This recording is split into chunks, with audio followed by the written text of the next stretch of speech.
आज आपण आपल्या अंगणवाडीमध्ये लाल रंग या रंगाची पोरांना ओळख करून देत आहोत. आज तारीख 12/2/2026.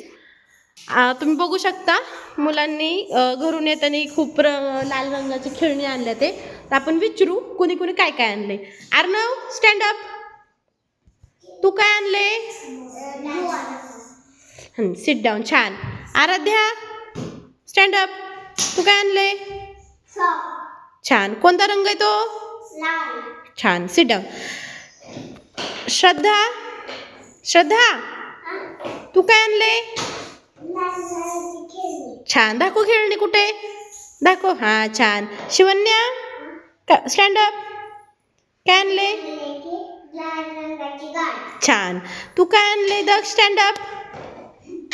तू काय आणले? बेल्ट. कोणत्या रंगाचा आहे? लाल रंगाचा. आज आपण कोणत्या रंगाची ओळख केली? लाल. मला दाखवा सगळ्यांनी एकदा हात वरती करून. कोण कोण तुमच्याकडे काय काय आहे? सगळ्यांनी हातात सामान घेऊन दाखवायचं. हा छान. सर्वांनी छान केलं. छान आणले. हा तुम्हाला रंग कळला ना? मला सांगा बरं, लाल रंगाला आपण अजून एक काय शब्द वापरतो इंग्लिश मध्ये? रेड. कोणता कलर म्हणतो आपण? कोणता कलर म्हणतो? छान. लाल रंगाला आपण इंग्लिश मध्ये काय म्हणतो? Red colour. छान.